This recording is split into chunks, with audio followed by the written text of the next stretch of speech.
First discussion of the day, which will be very much in and around the basic income for the artists. The Minister is going to stay with us for this particular event, and also joining us on the stage is Toby Dennett, Strategic Development Manager at the Arts Council. Toby joined the Arts Council in 2007 as Head of Artist Support. Joining us right now is Shafika Hassash, who is Associate Director of Guaranteed Income at Economic Security Project in the United States. The Americans refer to it as direct cash. They kind of have a way of saying things in a very direct type of way.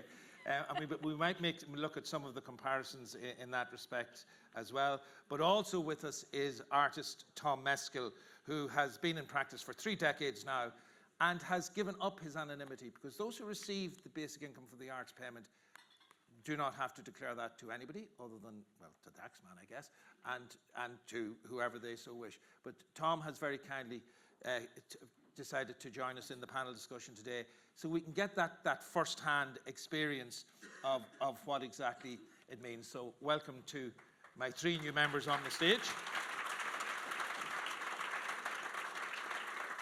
You know, one of the things, and I'm going to show some statistics and I'll skip through others, but one of the things that really struck me at a starting point in this was defining what the artist is. And there were some, Toby, I think there were some EU and UNESCO guidelines that kind of you thought were relevant here. Yeah, I mean, I think particularly thinking about the status of artists, and that probably, you know, our concept of that, the status of the artist, probably goes back to the 1980 recommendations on the status of the artist. And that really, I suppose, you know, acknowledges on one hand the importance of the artist's place in society, that standing, if you like, but also on the other hand, that kind of recognition of the rights and liberties associated with that place. You know, rights about, you know, what artists do and how they work. Now, it's not about being preferential towards artists, but it is about recognition that they are workers and that they may need adjustments to the environment, to things like social security or tax, so that they can, I suppose, operate under those provisions and benefit in the same way that other workers in society do. So when we talk about the status of the artist, it's things like that, the legislation, the measures, the regulatory environments that I suppose speak to us. Shafika, I think in America and in many of the projects in which you've been involved, there was a real attempt to keep that definition as wide open as you possibly could.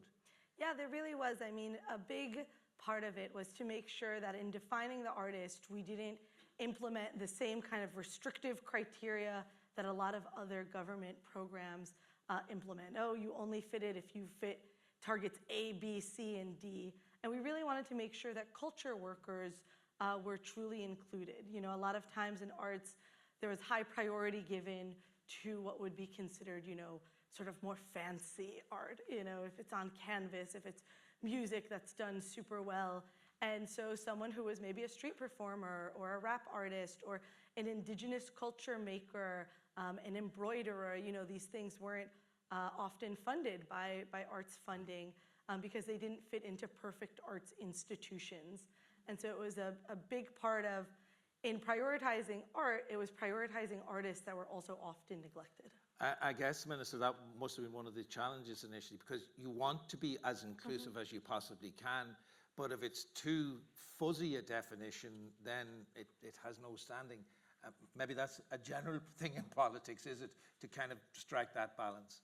Yeah, and it was difficult, and I suppose for me, anyone who's creating or conceptualizing in their given art form is an artist. But with the basic income, we did look at the Arts Act, and there's a clear definition in there. So that's what guided us in that. But it was trying to be as inclusive as possible. And I spoke to Tom earlier today, and he said maybe part of the basic income, one of the most important things was being recognised. Just that, number one, just being recognised as an artist. You know? I'm sure it wasn't when you were one of the lucky 2,000 that became to be in receipt of the basic income, Tom. When did you know, Seamus Heaney talks about that moment, I think it was the birth of his first son, writing the word Filla down on the son's birth cert, and that he kind of stood back from himself saying, that's what I'm calling myself now. At what point did you start to call yourself an artist? That's a really good question, and it is something that people are almost afraid to do, you know, and the imposter syndrome kicks in and all of those things. So I had left Dublin and moved to Donegal and started working on an exhibition, and I had to write to the county council and say I am an artist and I'm doing an exhibition. Yeah, I do remember it. I remember where I was when I wrote it down, and Trail go Whalen was the artist, the arts officer I wrote to. Yeah, I do remember it. And it is significant, and it is a new identity. But this basic income for the arts, I think, for the artists rather, brings it to a new level. Yeah, and one of the people I spoke to who has had a rough few years, and she had been on social welfare, and she segued into this scheme, and she said to me it gave her her sense of identity back, which I think is huge, and I know that's true, and it's really helped her reintegrate into the arts community and to get her arts practice up and going again, and that's absolutely massive socially. Yeah, as I said, I do want to drill down into some of the specific statistics within the report. Hopefully won't get too bogged down in them, but I think we should look at some of the main findings. I think they're important. The table that you're looking at the moment, it tells us about the difference between the BIA recipients in terms of, in October, how they felt they were in terms of making ends meet, as opposed to October of 2023, a year later. And you can see that within, if we look at it on the graph, actually it's probably clearer, I think. There we have the control group who are up there on the top. It's right the same the whole way through. Making ends meet with some degree of difficulty, that's almost 70% of that control group, which is probably quite representative of artists in general. But look at that, that steep downwards curve for those who are on the basic payment itself.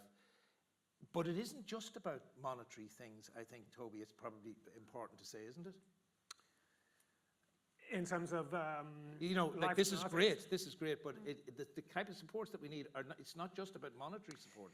Yeah, I mean, I think in a way there is a range of supports that artists need, the types of funding. The basic income is something quite, in a way, slightly different to what we have traditionally thought of as funding, and it's really a big game changer in a way. But there's also, I suppose, the other side of it as well, I suppose the nature of the regulatory environment that allows artists to earn from their work. And I think that's really important as well, that we don't forget that side of things, because we have a number of measures, and I suppose traditionally the sorts of supports we often think about for artists are those things that support them in the periods when they're out of work or between work, or that social security supports. But we also have to think about, you know, artists really need to earn an income when they are working. And that is something that, you know, artists do find hard to do, that you know, pay is low, and I think that's something that does need to be addressed. I think that's really significant. Yeah, which I think brings us to in some ways to the area of fair practice, by which I mean, you know, being paid a reasonable amount for your pay, not being asked to do things without receiving any money. How common, in your experience, Tom, I'm calling it unfair practice, but are practices that perhaps people in other sectors just wouldn't accept?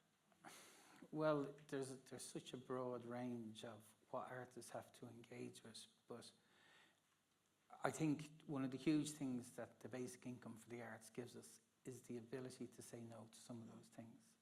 Because down the line, you do, as a self-employed person, nearly have to say yes a lot just to keep the wheels moving. And one of the huge things myself and people I've spoke to have experienced with this, you could say no.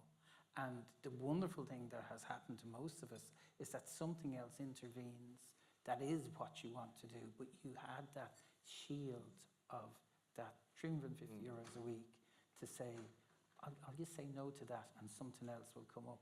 But before, you couldn't take that chance. And I'd really love to just bring in that there's an intergenerational effect to this, right? So when children see that their parents, or, you know, exactly like Minister Martin was talking about, when children see that their parents are feeling more positively about their craft. And when parents aren't coming home because they've had to kind of endure a certain amount of exploitation, whether they're artists or other types of precarious workers, there is intergenerational evidence on how much this helps. And that's something we see in one of our pilot sites in Jackson, Mississippi, is children talking about how they have felt better even after the pilot has ended. And it's one of the things we talk about a lot as we kind of are on the side of things of moving from pilot to policy. The other aspect I think that's important to point out, Minister, is the fact that there are no strings attached to this payment. How important was it for you to establish that aspect of it, and maybe explain what we mean by no strings attached? You're not expecting go out and make 5 paintings for us now. No, absolutely. It was just you're guaranteed this income, go off and have the freedom to create, because you can't tie up an artist by their very nature of being an artist with these attached strings. They have to be given the freedom. I suppose it's an understanding of what they need to create. So that was very important to me. And can I say as well, just in what Shafiq is saying there as well, in my meetings with, sometimes I feel like there's more than 2,000 on the basic income, because everywhere I go I seem to meet someone who's been touched by it at any event. And sometimes it's family members. It could be a spouse or a child of someone who's on the basic income. And I would go as far as saying it's improving the well-being of that entire family unit, to follow on from what Shafiq is saying there, because they're seeing their family member being unleashed to create. And can I there's one thing I might forget to say, and I really want to say it. When I went back to the department and said, we're doing this, this was quite a groundbreaking thing to say, we're going for it. It was brand new to the department, and I just want to say really thank you, and I think for all the artists to know the work that was done behind the scenes in the department, led by Sharon and Connor, was just incredible to make this happen. So I might be the face of it because I wanted it to happen. It wouldn't be there without the officials in the department, and I think we deserve credit.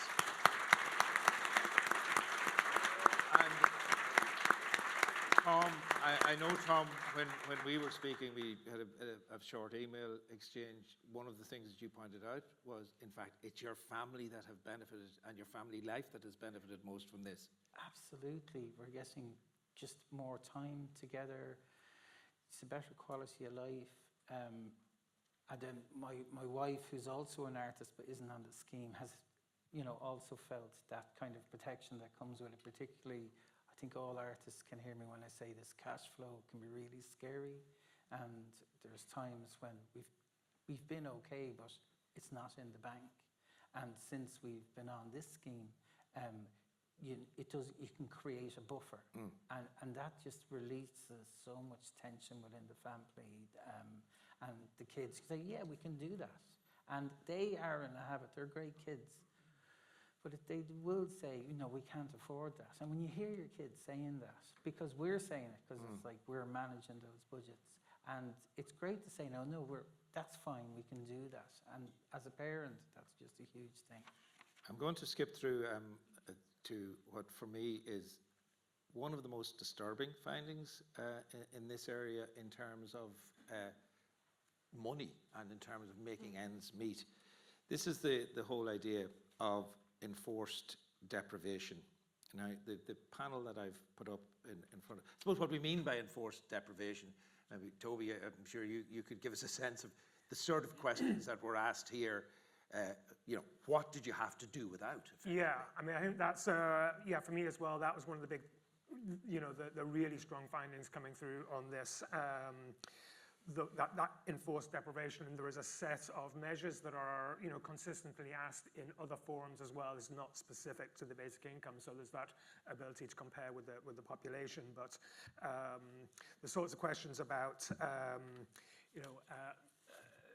being able to heat your house, being able to buy clothing, being able to buy presents for family once a year, all of those sorts of things which, there are a set of kind of basic measures, actually, for a proxy generally for your ability to operate economically. And I think I suppose the link between that and Well, well-being, yeah, I think is really Yeah, and consistent. we'll They certainly really- touch on that well-being aspect of it. But just to look at that graph that is in front of us, again, the top group here is, has it got better for you effectively in the last year?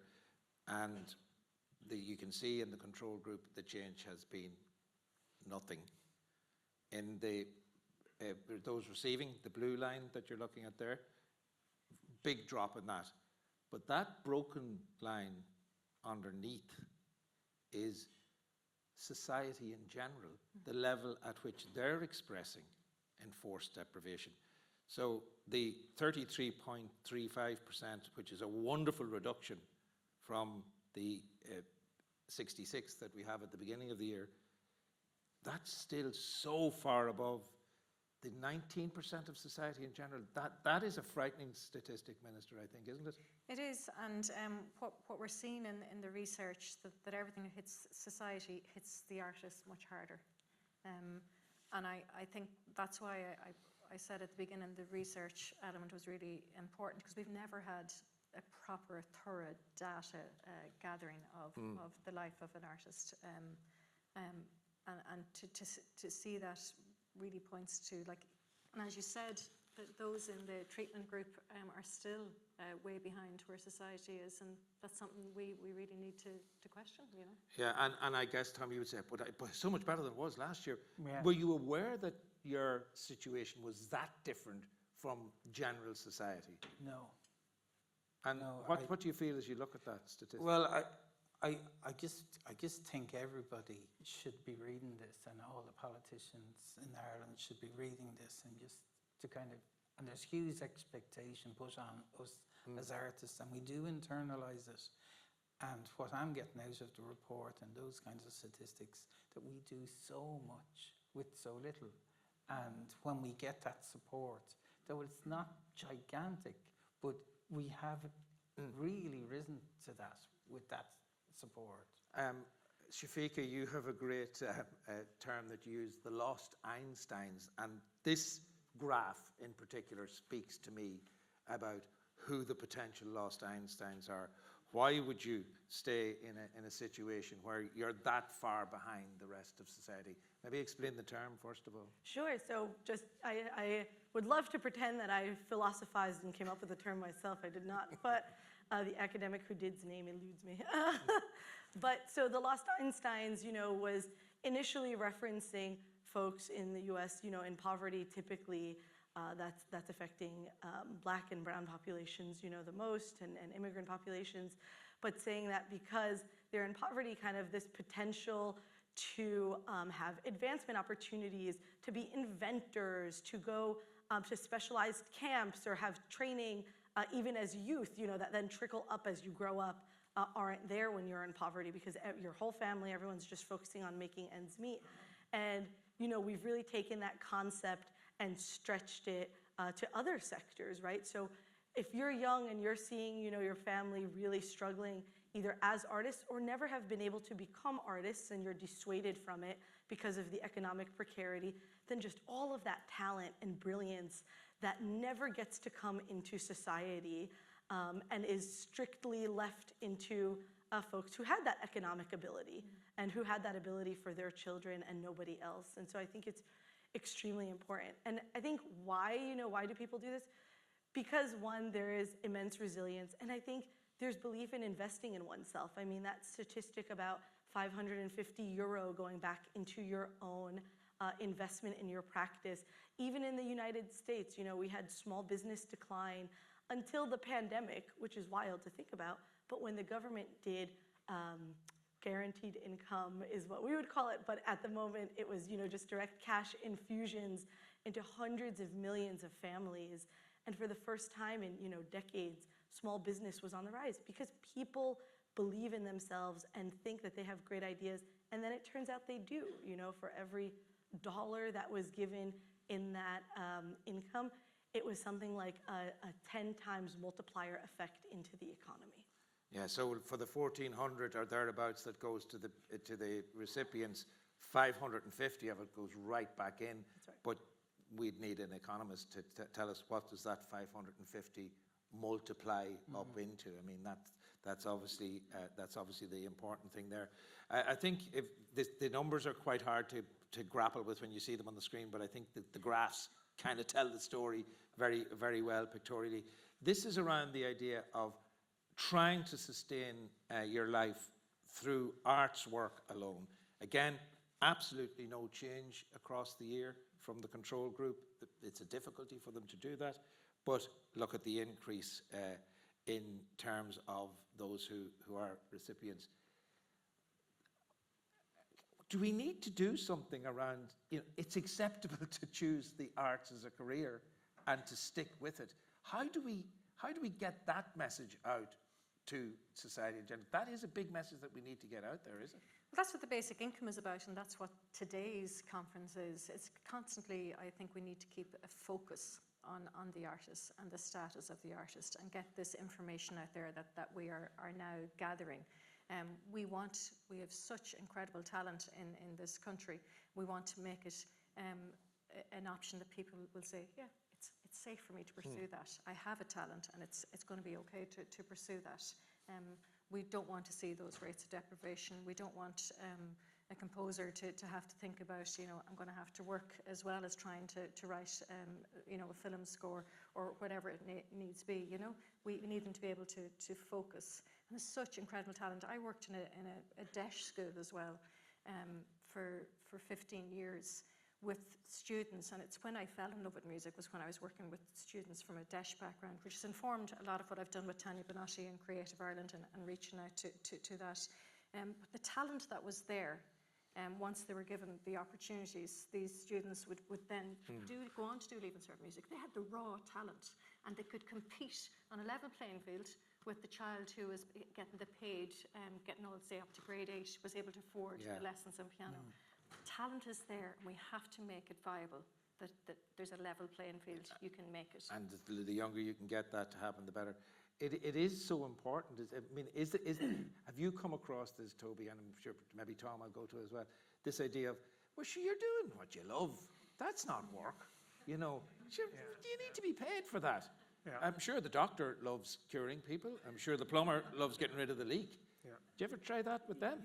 Yeah, I think with this as well, I think that notion that artists have multiple careers has been well documented. I know certainly in the 2010 study on living working conditions, I think 40% on average of income was coming from other careers entirely unrelated to the arts. This 9% difference here, it's not insignificant. I would imagine that actually if there was that long-term commitment to that, you'd see a much bigger move there. I think there's probably some people perhaps working in maybe service type sector who may be quite willing to give up other work, but there's probably people who have maybe other jobs which they're not quite willing to give up yet. So I would imagine that if this was to be extended, you certainly see a bigger difference there. I'm conscious of Eastona and the Canoeist, which is a basic guaranteed income of types, which has been running for nearly 40 years. And I think certainly within that you would see that commitment being there, really leading to people committing to giving up other work and really committing to their practice, and it's transformational for those people. However, I don't have a graph for this one. This is just, unpaid work. Sure, it's a great experience, Tom, isn't it? Isn't it great for you to get this opportunity to display your work? My favourite saying is, it'll be great exposure for you.